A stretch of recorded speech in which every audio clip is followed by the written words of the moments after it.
है आपके अपने यूट्यूब चैनल रोशनी स्टडी पॉइंट में। तो इस वीडियो में हम आपको बताएंगे लर्न अकाउंट जो कि आपकी वर्कशीट है। तो यहाँ पर हम आपको बताएंगे कक्षा 7 विज्ञान की संपूर्ण सॉल्यूशन अध्याय 2 दिया गया है। इस प्रकार से सभी क्वेश्चन के आंसर हम इसी वीडियो में आपको नोट कराएंगे, तो आपको वीडियो के अंत तक वॉच करना है। तो चलिए वीडियो को स्टार्ट करते हैं। यहाँ पर देखिए कक्षा 7 की है, ये विषय विज्ञान दिया गया है, खंड बा दिया गया है, संपूर्ण सॉल्यूशन है। इस वीडियो में अध्याय 2 दिया गया है। अध्याय का नाम है भोजन के घटक। लर्निंग अकाउंट क्रमश आपकी हैं। तो यहाँ पर है वैज्ञानिक अवधारणाओं की समझ को दैनिक जीवन में प्रयोग करते हैं, जैसे संतुलित भोजन हेतु भोज्य पदार्थों का चयन करना। कभी कभी अपने भोजन में साथ सभी खाद्य पदार्थ नहीं ले पाते हैं। क्या हमारे शरीर को विशेष प्रयोजन के लिए विभिन्न प्रकार के भोजन की आवश्यकता होती है? विभिन्न प्रकार के खाद्य पदार्थों में क्या होता है? तो इसका भी आंसर दिया गया बच्चों, सभी के आंसर अच्छे से नोट कर लें। तो यहाँ पर देखिए दिया है, हम जानते हैं कि प्रत्येक व्यंजन एक या एक से अधिक प्रकार की कच्ची सामग्री से बना होता है, जो हमें पादपों या जंतुओं से मिलते हैं। इस कच्ची सामग्री से हमारे शरीर के लिए कुछ आवश्यक घटक यहाँ पर दिया गया। वैज्ञानिक अवधारणाओं को समझे, यहाँ पर वही दिया गया, आपको ये पढ़ना है। कभी कभी अपने भोजन में सभी खाद्य पदार्थ को नहीं ले पाते हैं। क्या हमारे शरीर को विशेष प्रयोजन के लिए विभिन्न प्रकार के भोजन की आवश्यकता है? तो यहाँ पर देखिए, यहाँ पर दिया गया है ये आंसर। आप आंसर को अच्छे से नोट कर लें, इसके स्क्रीनशॉट भी कर सकते हैं बच्चों। यहाँ पर नेक्स्ट है, विभिन्न पोषक हमारे शरीर के लिए क्या करते हैं? तो आपको बताना है क्या करते हैं। तो यहाँ पर आंसर है, कार्बोहाइड्रेट मुख्य रूप से हमारे को ऊर्जा प्रदान करते हैं। वसा भी ऊर्जा मिलती है। वास्तविकता यह है कि कार्बोहाइड्रेट की तुलना में वसा की समान मात्रा में हम अधिक ऊर्जा प्राप्त होती है। वसा और कार्बोहाइड्रेट भोजन को ऊर्जा देने वाले भोजन भी कहते हैं। इसके बाद ये देखिए बच्चों, आपको यहाँ पर ये चित्र बनाना होगा। चित्र दिया गया है, शकरकंदी, आलू, गन्ना, पपीता, तरबूज, आम, गेहूँ, चावल, बाजरा। तो यहाँ पर देखिए सभी सभी हैं। यहाँ पर आलू, गन्ना, पपीता सभी रखे हुए हैं। आपको बताना है कौन पपीता है, कौन शकरकंद है। तो ये क्या है बच्चों, देखिए यहाँ पर ये तरबूज यहाँ पर दिया गया है, गन्ना ये दिए हुए हैं, आलू ये दिए गए हैं, मक्का ये दिए गए हैं, चावल भी दिए हैं, बाजरा, गेहूँ, इस प्रकार से सभी दिए हुए हैं, और ये पपीता। तो सभी को अच्छे से नोट कर लें। इसके बाद यहाँ पर देखिए ये दिया गया है, नेक्स्ट चित्र यहाँ पर दिया गया है। ये देखिए यहाँ पर है वर्षा के कुछ स्रोत पादप स्रोत। यहाँ पर आपको ये चित्र दिखाई भी दे रहा है। तो सभी की यहाँ पर देखिए मांस ये रखा हुआ है, अंडे, मछली यहाँ पर है। तो लिखा है, प्रोटीन की आवश्यकता शरीर की वृद्धि तथा स्वस्थ रहने के लिए है।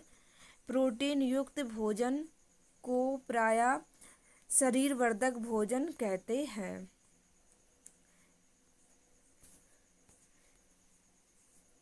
इसके बाद यहाँ पर भी दिया गया है बच्चों वही क्वेश्चन। तो आप उसका आंसर पूरा क्वेश्चन का पूरा आंसर यहाँ पर दिया है, आप इसकी स्क्रीनशॉट कर लें। इसके बाद यहाँ पर देखिए बच्चों दिया हुआ है संतरा, ये आपको दिया गया, अमरूद, मिर्च, तो सभी में निशान लगे हुए हैं, आप इसे देख लीजिए। विटामिन सी के कुछ स्रोत, तो विटामिन सी के स्रोत ये दिए गए हैं। तो आपको ये यहाँ पर चित्र के हिसाब से करना है, यहाँ पर दिया हुआ है बच्चों। फिर इसके बाद दिया गया कैल्शियम के कुछ स्रोत। कैल्शियम के कुछ स्रोत आपको लिखना है। तो इसके यहाँ पर देखिए ये आंसर लिखा हुआ है, आप इसकी स्क्रीनशॉट कर लें। कैल्शियम के कुछ स्रोत, ये देखिए बच्चों ये वही हैं कैल्शियम के स्रोत। इसके बाद दिया गया है संतुलित आहार। हमारे शरीर की वृद्धि अच्छे स्वास्थ्य को बनाए रखने के लिए हमारे आहार में वे सभी पोषक तत्व उचित मात्रा में होने चाहिए। तो ये आपको आंसर नोट कर लेना है। इसके बाद ये भी यहाँ पर दिया गया है, सभी को अच्छे से पढ़ लें। इसके बाद यहाँ पर देखिए दिया गया है रोग जो लंबी अवधि तथा पोषकों के अभाव के कारण होते हैं उन्हें अभावजन्य रोग कहते हैं। विभिन्न विटामिन और खनिज लवणों के अभाव से विभिन्न रोग अथवा विकृतियां हो सकती हैं। इनमें से कुछ निम्न सारणी दी गई हैं। तो यहाँ पर देखिए बच्चों, आपको ये सारणी दी गई है, सारणी को अच्छे से देख लें बच्चों। यहाँ पर देखिए आपको ये बताई जा रही है, तो फटाफट से सभी को अच्छे से नोट करते जाइए। विटामिन बताई है, आपको विटामिन देखना है। इसके बाद यहाँ पर दिया गया सभी अभावजन्य रोगों की रोकथाम संतुलित आहार लेने से की जा सकती है। इसके बाद यहाँ पर देखिए बच्चों दिए गए हैं यहाँ पर वर्कशीट 1 में दिया गया है पोषक किसे कहते हैं। तो इसका आंसर है पोषक वे पदार्थ जो पादपों एवं जंतुओं से मिलते हैं तथा हमारे शरीर के लिए कुछ आवश्यक घटक होते हैं। इन घटकों को हम पोषक तत्व कहते हैं। इस प्रकार से दूसरा क्वेश्चन दिया गया है पोषक के विभिन्न घटकों के नाम लिखिए। पोषक के घटक कार्बोहाइड्रेट, प्रोटीन, वसा, विटामिन तथा खनिज लवण। तीसरा क्वेश्चन दिया गया हमारे शरीर को कार्बोहाइड्रेट की आवश्यकता क्यों पड़ती है। तो इसका आंसर है कार्बोहाइड्रेट हमारे शरीर को मुख्य रूप से ऊर्जा प्रदान करती है। इसके बाद तीसरा दिया गया कार्बोहाइड्रेट के 5 स्रोतों के नाम लिखिए। तो चावल, गन्ना, मक्का, आलू, पपीता, ये आपको लिख लेना है। इसके बाद 4 क्वेश्चन है ए भोजन के किस घटक को शरीर वर्धक भोजन कहते हैं। तो यहाँ पर प्रोटीन युक्त भोजन को प्रायः शरीरधर्क भोजन कहते हैं। इसके बाद यहाँ पर 4 क्वेश्चन दिया गया विवसा के कोई 5 स्रोतों के नाम लिखिए जो हमें पादपों से प्राप्त होते हैं। तो पादपों से स्रोत कौन कौन से प्राप्त होते हैं यह आपको बताते हैं। वसा के पादप स्रोत पहला दिया गया मूंगफली, सरसों का तेल, सूरजमुखी का तेल, नारियल का तेल, सोयाबीन का तेल। इसके बाद 5वां क्वेश्चन है हमारे शरीर में विटामिन का क्या कार्य है। विटामिन रोगों से हमारे शरीर की रक्षा करते हैं तथा आँख, दांत, अस्थियां एवं मसूड़ों को स्वस्थ रखते हैं। प्रश्न 6वां दिया गया विटामिन सी के कुछ स्रोतों के नाम लिखिए।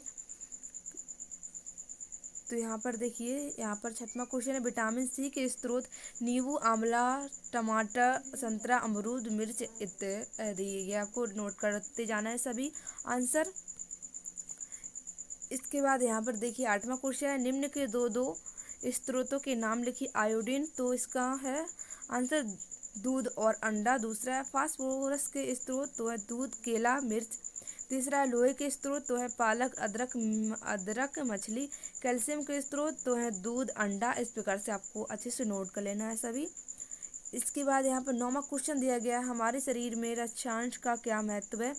तो इसका आंसर रक्षांश बिना पचे भोजन को बाहर निकालने में हमारे शरीर की सहायता करता है। इसके बाद 10वां क्वेश्चन दिया गया जल हमारे शरीर के लिए क्यों आवश्यक है। तो इसका आंसर है जल भोजन में उपस्थित पोषकों को अवशोषित करने में हमारे शरीर को सहायता करता है। ये आंसर आपको नोट करना है। इसके बाद यहाँ पर देखिए बच्चों दिया गया है वर्कशीट 2 दी गई है। वर्कशीट 2 यहाँ पर है और ये प्रश्न पहला है संतुलित आहार किसे कहते हैं। तो ये आपको अच्छे से नोट करना है। फटाफट इसकी स्क्रीनशॉट कर लीजिए बच्चों। यहाँ पर भी दिया गया है, यहाँ पर आपको ये दिख रहा है, इसे भी आपको नोट करना है। इसके बाद यहाँ पर तीसरा क्वेश्चन दिया है अल्प व्यय, कम खर्च या आसानी उपलब्ध कोई 4 संतुलित आहार में सम्मिलित पोषक आहार का नाम लिखिए।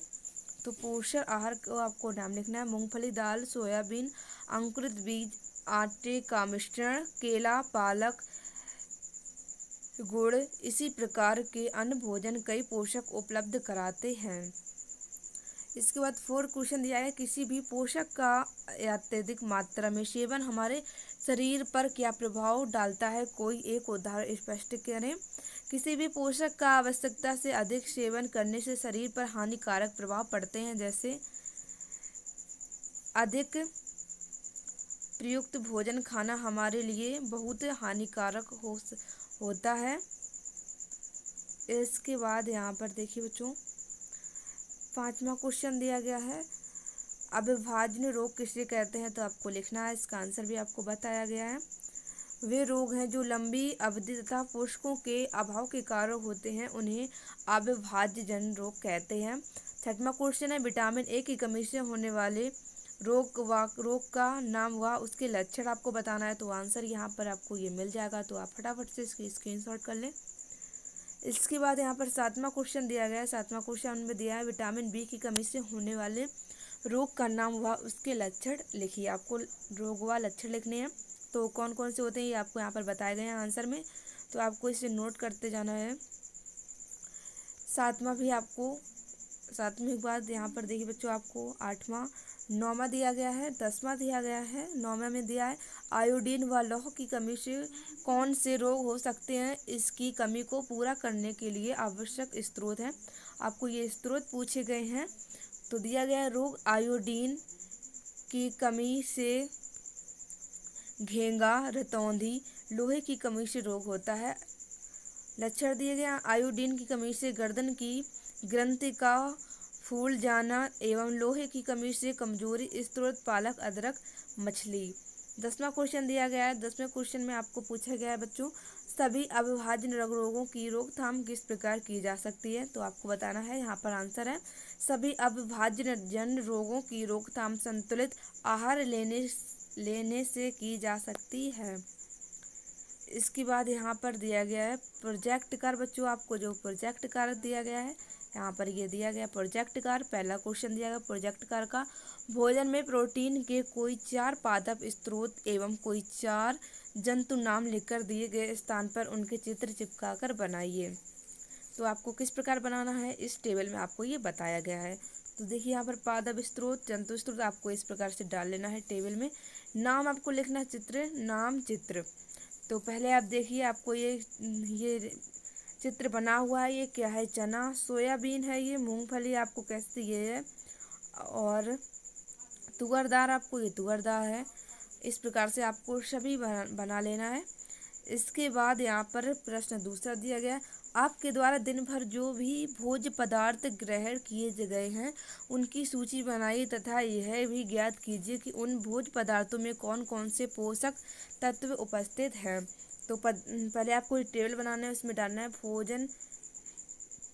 भोज्य पदार्थ की सूची, उपस्थिति, पोषक तत्व, पोषक स्रोत।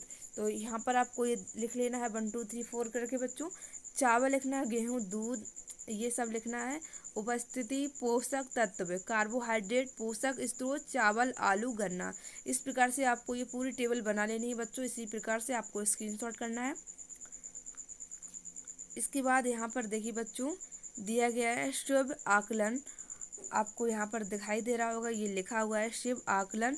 और यहाँ पर पहला क्वेश्चन दिया गया है, निम्न प्रश्नों के उत्तर एक शब्द में लिखिए। तो पहला दिया गया बच्चों, हमारे शरीर को ऊर्जा देने वाले पोषक का नाम है। तो ऊर्जा देने वाले पोषक का नाम क्या है, कार्बोहाइड्रेट।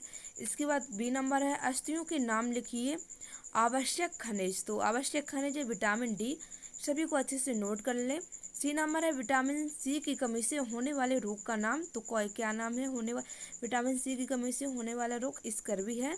इसके बाद डी नंबर है, अतिरिक्ता किस खनिज की कमी से होता है, तो लौह की कमी से अतिरिक्ता होता है।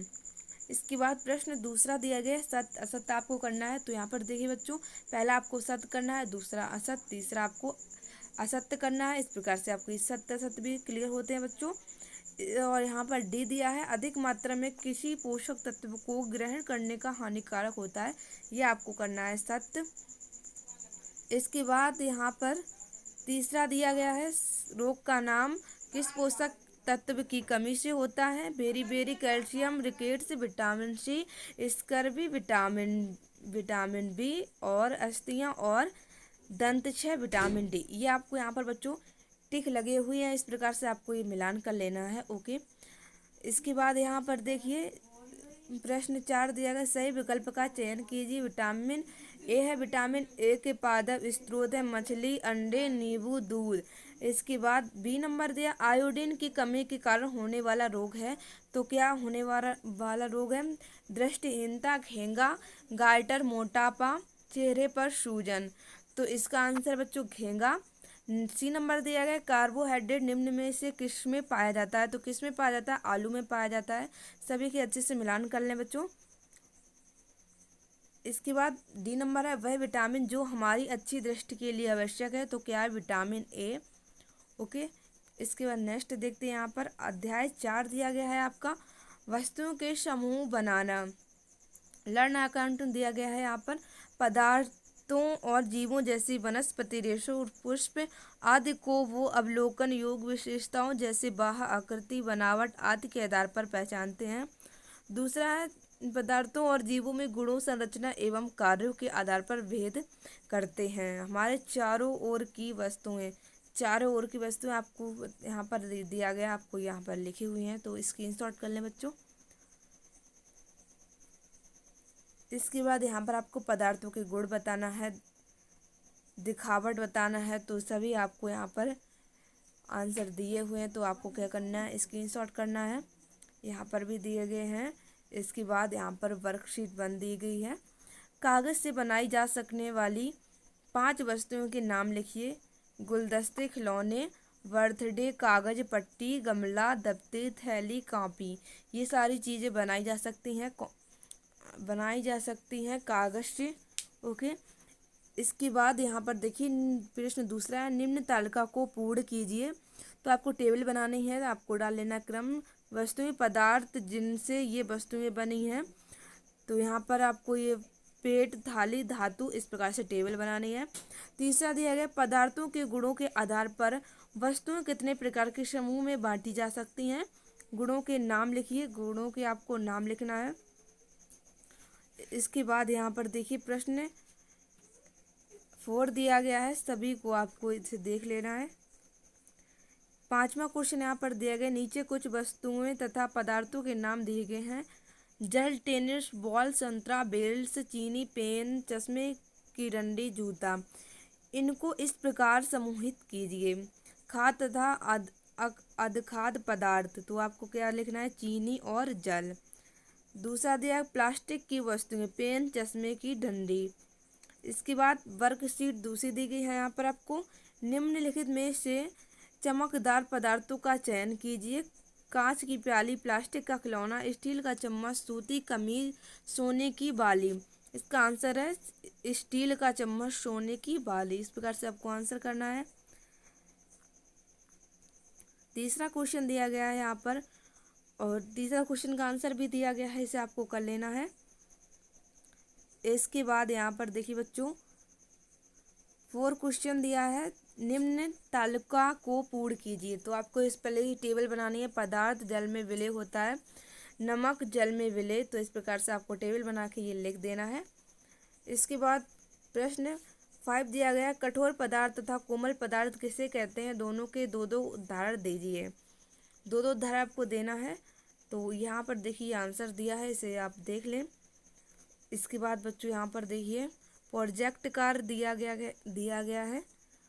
है नीचे दी गई वस्तुएं दी गई हैं। इन वस्तुओं को तालिका में दिए गए पदार्थों के गुणों के आधार पर अलग अलग कीजिए। नमक, हरी घास, टूटा कांच, थर्मोकॉल का टुकड़ा, पेन, बॉल, लोहे की कील, मिश्री, नेपथिलीन की गोली, स्पंज, तेल, कागज, कंचा। इस प्रकार से आपको देखिए यहाँ पर टेबल बनानी है और इसके आपको ये आंसर भी लिख देना है। सभी के आपको इस प्रकार से लिखना है। कौन नमक कठोर अपारदर्शी होता है, कब होता है, कौन विलेय है, अविलेय, आपको इस टेबल में बताया गया है। इसके बाद 12 नंबर दिया गया है, आपके घर में पाई जाने वाली पारदर्शी अपारदर्शिता पारभासी वस्तु की सूची बनाइए। आपको पारदर्शी और अपारदर्शी की सूची बनानी है। पारदर्शी, अपारदर्शी, पारभासी। कांच का गिलास, थाली, बोतल, इस प्रकार से आपको टेबल में दी गई है, सभी अच्छे से नोट कर लें। इसके बाद यहाँ पर दिया गया है प्रश्न दिया गया, पहला सही विकल्प का चयन कीजिए। निम्नलिखित में से चमकदार होता है लकड़ी, रबड़, सोना, प्लास्टिक। तो क्या होता है, सोना। आंसर में आपको सोना करना है। दूसरा, कौन सा पदार्थ जल में पूर्णतः विलेय है। तो कौन सा जल पूर्णतः विलेय है, चीनी। इसके बाद तीसरा क्वेश्चन, निम्नलिखित में से पारभासी है। तो क्या है, तेल लगा कागज पारदर्शी होता है। इसके बाद सत्य असत्य आपको बताना है। तो पहला सत्य, दूसरा सत्य, तीसरा असत्य और 4 भी असत्य है। प्रश्न तीसरा दिया गया, निम्नलिखित समूह में मेल ना खाने वाला ज्ञात कीजिए। आपको यहाँ पर ज्ञात करनी है।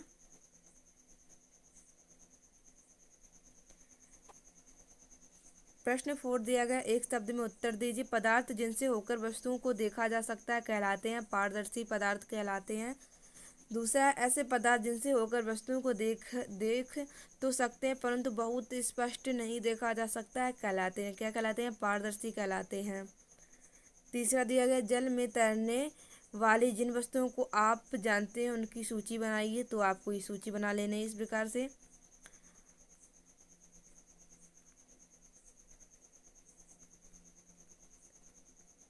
इसके बाद यहाँ पर बच्चों देखिए, यहाँ पर नेक्स्ट दिया गया है, जिन पदार्थों को आसानी से संपीड़ित किया अथवा खरोंचा जा सकता है कहलाते हैं कोमल पदार्थ कहलाते हैं। पांचवा क्वेश्चन दिया गया है, जल में तैरने वाली जिन वस्तुओं को आप जानते हैं उनकी सूची बनाइए। आपको यहाँ पर सूची बनानी है, आपको इस प्रकार से लिख देना है।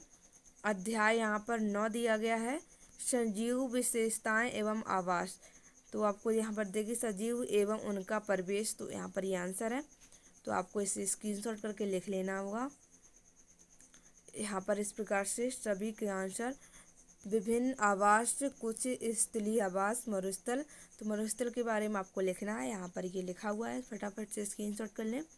इसके बाद यहाँ पर वर्कशीट बन दी गई है। पहला है, अपने आसपास पाए जाने वाली किन्हीं 10 वस्तुओं की सूची बनाइए। तो अपने आसपास पाए जाने वाली 10 वस्तुओं के आपको नाम लिखना है। ये आप अपने मन से भी लिख सकते हैं, यहाँ पर आंसर भी दिया गया है, ये भी लिख सकते हैं। इसके बाद दूसरा है, उपरोक्त सूची इसमें से सजीव एवं निर्जीव वस्तुओं को अलग अलग करने लिखिए। अलग अलग करके आपको लिखना है, तो यहाँ पर दिया गया है, इसे आप देख सकते हैं। इसके बाद तीसरा क्वेश्चन है, मरुस्थल में रहने हेतु ऊंट में कौन सी विशेषताएं पाई जाती हैं? कोई 3। तो आपको 3 विशेषताएं लिखनी है, यहाँ पर ये दिया हुआ है। 4 क्वेश्चन है, मछली को कौन कौन सी विशेषताएं उसे जल में रहने के लिए अनुकूलित करती हैं? तो आपको ये आंसर यहाँ पर दिख रहा होगा, इसे आप नोट कर लें। इसके बाद तीसरा क्वेश्चन दिया गया, 4 क्वेश्चन दिया गया, इसे भी अच्छे से नोट कर लें। पांचवा क्वेश्चन दिया गया, आवास किससे कहते हैं? तो आपको बताना है आवास किससे कहते हैं, यहाँ पर ये लिखा हुआ है आंसर। वर्कशीट दूसरी दी गई है यहाँ पर। पहला क्वेश्चन है, मरुस्थल में पाए जाने वाले पौधों की कोई 3 विशेषताएं लिखिए। तो आपको 3 विशेषताएं बतानी है, यहाँ पर 3 विशेषताएं आपको ये लिखी हुई हैं बच्चों। दूसरा दिया गया है, पर्वतीय क्षेत्रों में पाए जाने वाले जीवों की 2 तथा पादपों की 2 विशेषताएं लिखिए। तो आपको 2 विशेषताएं लिखनी है, यहाँ पर देखिए जीव और पादप दोनों विशेषताएं लिखी हुई हैं।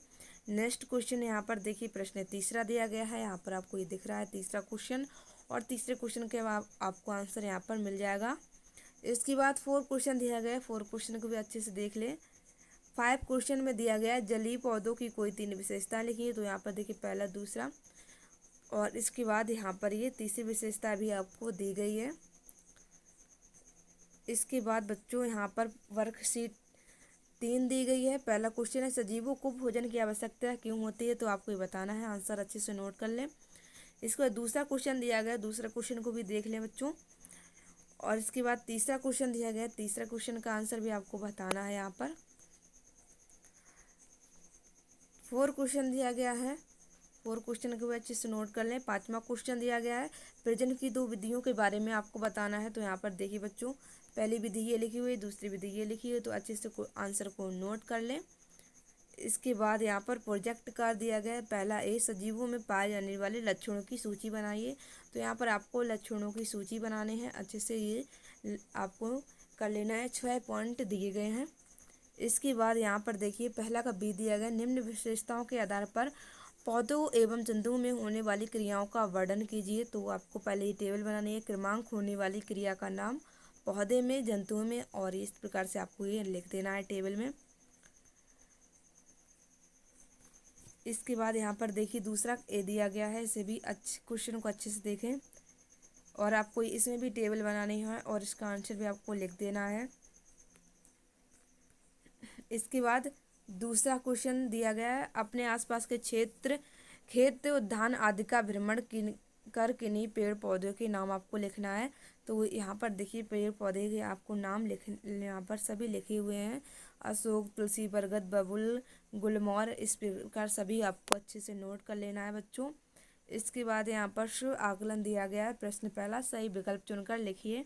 ए नंबर है, ऊँट किस स्थान पर रहने के लिए अनुकूलित है? तो कौन से स्थल पर रहने के लिए ऊंट अनुकूलित रहता है? मरुस्थल क्षेत्र के लिए। दूसरा दिया गया, दूसरे का आंसर है शेर। इसके बाद तीसरा दिया गया है, तीसरा का आंसर है भालू। और 4 का आंसर है नागफनी। और 5 का आंसर है पौधे। और प्रश्न दूसरा दिया गया है, सत्य असत्य पहचान कर लिखिए। पहला आपका सत्य है, दूसरा असत्य, तीसरा सत्य, 4 भी सत्य है और 5 आपका असत्य है। सभी अच्छे से नोट कर लें। तीसरी दी गई सही जोड़ी बनाकर आपको लिखना है। तो यहाँ पर जीव पौधे रहने का स्थान, मछलियाँ कहाँ रहती हैं? तालाब में। पहाड़ी तेंदुआ कहाँ रहता है? पर्वतीय क्षेत्र में। हिरण कहाँ रहता है? घास स्थल में। मेंढक समुद्र में। ऊँट मरुस्थल में। इस प्रकार से आपको ये सही जोड़ी भी कर लेना है। प्रश्न 4, रिक्त स्थानों के आपके पूर्ति करना है। तो यहाँ पर देखिए सभी के आंसर आपको यहाँ पर लिखे हुए हैं, अच्छे से भी नोट कर लें। तो बच्चों इस वीडियो में हमने आपको लर्न अकाउंट कक्षा 7 विज्ञान की संपूर्ण सॉल्यूशन बता दिया है। अगर आपको वीडियो पसंद आए, वीडियो को लाइक कर दे, चैनल को सब्सक्राइब कर लें। तो मिलते हैं नेक्स्ट वीडियो के साथ। वीडियो देखने के लिए धन्यवाद।